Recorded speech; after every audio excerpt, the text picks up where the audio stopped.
It's time for today's travel and cruise industry news. With the latest from travel and cruises around the world, here's your host, Chillie Falls. Good morning. Welcome to Travel and Cruise Industry News on this, the 17th day of August, 2021. Coming to you from Osage, Virginia. We had some rain last night. We've had a lot of rain in this area, and Roanoke's gotten, they've gotten killed, which is only 40 miles away, and we've been getting nothing. But anyway, we got some thunder bumpers came in last night. I actually got knocked off the air and lost my television and my concentrator for a couple minutes last night due to some lightning. And this has nothing to do with Fred. That's still to come. Probably we'll start seeing some effects of Fred later today and maybe tomorrow, and possibly into Thursday, but it should be pretty well out of here by tomorrow night. So anyway, welcome to Travel and Cruise Industry News. If you're new to this channel, we certainly do appreciate it. We just hit another milestone when we got past the 2,350 mark yesterday as far as subscriber goes. So we certainly do appreciate y'all being here. We'll get right down to it. We do this if you are new, we do this every day, Monday through Saturday. The latest in travel and cruise industry news. We try to keep you updated with whatever's going on in the world of travel and cruises. First story, of course, we always start off, it seems like at this time of year, with weather. Fred is moved up into the south central states now. Was pretty much a rain issue as we expected. It's weakened to a depression now over southeastern Alabama. Heavy rain and flood threats still spreading inland across portions of eastern Alabama and western Georgia. The latest on it, the center is 15 miles south-southwest of Columbus, Georgia. 35 miles an hour winds. It's moving at 14 miles an hour, and that, of course, will pick up speed as it moves up in my direction. Minimum pressure is 1,004. The center of Fred will move across western and northern Georgia today, across the southern Appalachian Mountains tonight, and into the central Appalachians by early Wednesday. The exact path, we're not real sure yet, but we're going to get some rain here in central Virginia from it. So the one we're kind of watching, and it's still has some chance of development, is Tropical Storm Grace, which is nearing Jamaica. Heavy rains causing flooding across portions of Hispaniola that it went through yesterday. Currently, it's about 120 miles east of Montego Bay. Puts it about 340 miles east-southeast of Grand Cayman. Maximum sustained winds of 45. It's moving west at 16 miles an hour. The pressure is still relatively high, 1,005. It's going to move over Jamaica today, or very close to it if it doesn't go directly over it. Grace is forecast to move near the Cayman Islands tonight and then approach Yucatan Peninsula of Mexico late Wednesday or early Thursday. Probably go across the Yucatan in the rough vicinity of Cancun and get into the much warmer water in the Gulf. So that could mean some strengthening. Whether it could become a hurricane yet, it's way too early to tell, folks. It's possible. It's possible. It's very possible to be back to tropical storm strength again as well. All right, Henri. That's the one out there toward Bermuda. It's holding steady in strength south-southeast of Bermuda. It's about 130 miles away from Bermuda, It's 50-mile-an-hour winds. It's moving west-southwest at 6. Pressure 1,004. The center of Henri will pass well to the south of Bermuda late today or tonight. And this thing is probably just going to go in a big circle. It's going to circle around out there. So, all right. The other thing we got is out in the Pacific, of course, is Linda. Linda is still with us. She's still a hurricane. Probably going to be a hurricane through the day, maybe tomorrow. But it's weakening some, and it's not going to affect anything. It's going nowhere. Not going to affect land, but it's still out there. It's still a hurricane. It's a Category 2 hurricane still, as a matter of fact. All right. Let's get to cruise industry updates, shall we? Disney. The Disney Fantasy restart has been delayed. Disney Cruise Line announced some adjustments in its fall schedule for the Disney Fantasy, including canceling one cruise and changing the length of some others. Instead of resuming cruises September 4th out of Port Canaveral, Fantasy will begin sailing on September. Did I say September 4th? I hope I said September 4th. In my age, the brain starts to go. But anyway, Fantasy will begin sailing September 11th. The September 4th cruise has been canceled. Those who paid in full will receive 125% cruise credit. Those who have not paid in full will receive a refund for whatever they've paid.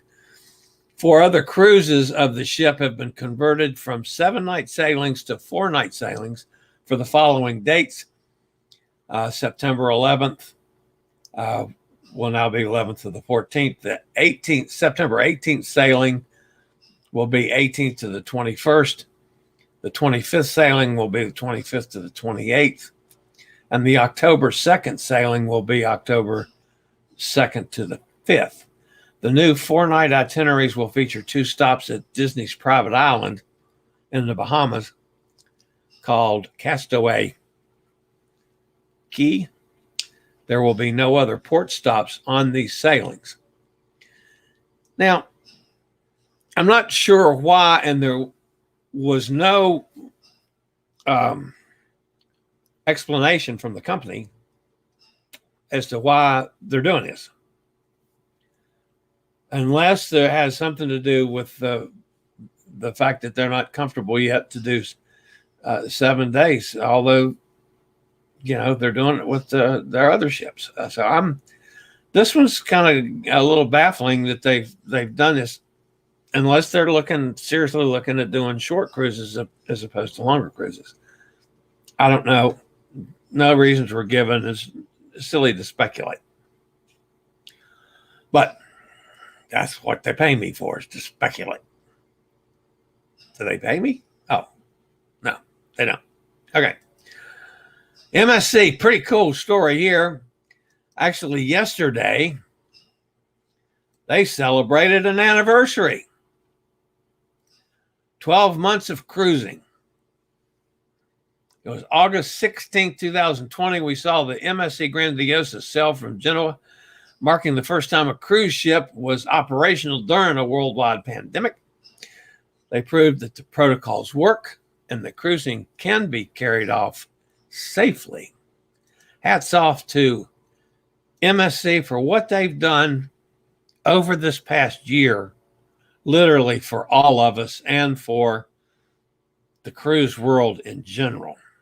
So, also, Independence of the Seas, the first ship from Royal Caribbean to sail from Galveston. And she set sail Monday, actually. First time that Galveston has had a Royal Caribbean ship since the pause in operations in March of 2020. It's on a cruise to the Western Caribbean. After starting up an additional 4 ships over the weekend, Royal Caribbean now has 12 ships in operation worldwide. So congratulations to them for that. One kind of bad story this morning from Europe. The Netherlands Coast Guard has ended the search for an 80-year-old man that was believed to be overboard from the Europa cruise ship in Northern Europe yesterday. The ship was sailing in some pretty rough weather conditions with high winds and 15 to 18 foot wave heights. So the gentleman is thought to have gone overboard. So there's no details on anything else about that. So just a sad story. Our friend Tom. Hey, Tom. That was a shot from his hotel room down there in Miami. And I don't know if I know Tom is heading for the Keys. I don't know if he's here. I have not heard from Tom today. I was hoping to hear from him. We will try to put him on a live stream from Key West or from wherever he's going to be. Yeah, Key West, I assume. But he's going to be down in the Keys. So I'm sure we'll be hearing from Hot Air Tom at some point in time while he's down there. So not a whole lot of news this morning, guys, but that's going to about wrap me up. So let's go see who's with us and who's fussing at me for something. I'm sure somebody is. Carol says it's still hot in Niagara Falls. Yes, it is. Jason's with us. Jason, I'm glad Jason got his lawn mowed before it starts raining. And it's going to start raining and make it grow some more. Amy's with us today. Hey, Amy. Gretchen's here. Jason says Alabama COVID numbers are really bad. Yeah. Says Florida. Florida's awful too. But yeah, I saw Alabama numbers are terrible as well. Nikki's with us. Sorry she missed yesterday. Pesky errands. Yeah, that happens every now and then. Jack's with us down in Conroe, Texas, 83 degrees and sunny. You got the nice weather today, Jack. Jason says, looks like I'll be getting a third shot soon. Yeah, I checked with my oncologist, and I'm definitely approved for the third shot as soon as they are available. The booster shot, whatever you want to call it.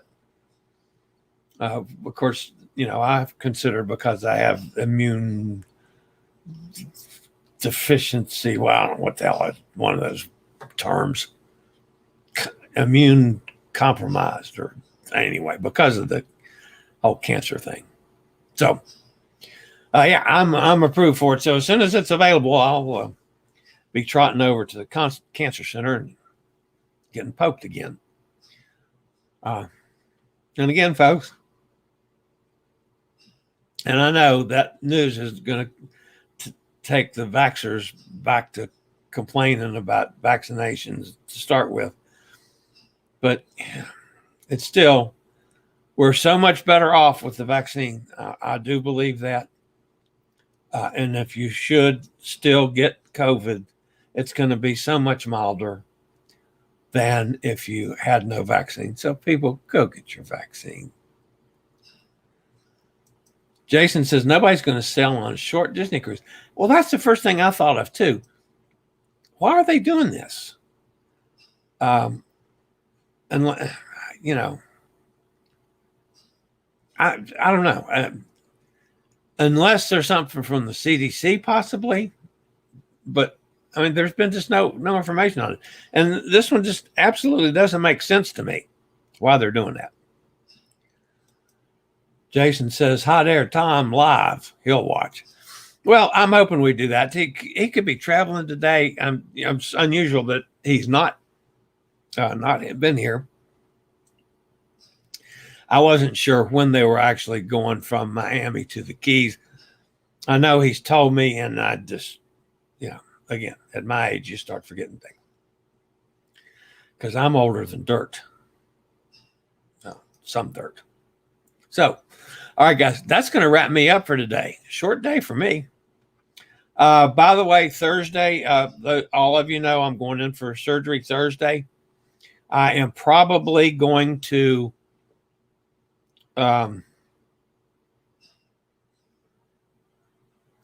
try to do the show live Thursday and then leave immediately after. So it might be a short show, but I'm going to do a show Thursday and then I head to the hospital. I don't have to be there until 12:30, I think it is. So I will get, I should have time to do all my stuff before I go get the anchor port taken out of my neck. So, and I am planning on being with you on Friday as well. Oh, and Sharon just popped in. Let's see what Sharon says. I got to go back over here to comments. Sharon says, personally, getting a pre-cruise COVID test for a 4-day cruise is a pain. I agree. I just don't understand why they're doing what they're doing unless there's some reasons we don't know about it. Jack says, having had severe COVID, I agree with vaccine for the unvaxxed. I also think that survivors of COVID should be treated as vaxxed. That's an interesting point, and that's one, Jack, that we've talked about before. And I'm hoping that they have some specific direct advice on that, because we're doing a lot of guessing on it. But my inclination is, Jack, that you are right on that, but I'd sure like to see some proof on that one. So, all right, guys, wrap me up for today. You guys have a tremendous day. If you're in the path of any weather, just stay safe. And I'll see everybody back here tomorrow with some more tomfoolery. You guys have a great day. This is the old fat travel guy. Later, y'all. I regularly post videos on all facets of the travel and cruise industry. So if you like to keep up with the latest in cruise ships, ports of call, cruises themselves, Chillie chats, and travel and cruise industry news, just hit the little subscribe button in the lower right-hand corner, hit the bell notification so you'll be notified when a new video is up or we go live.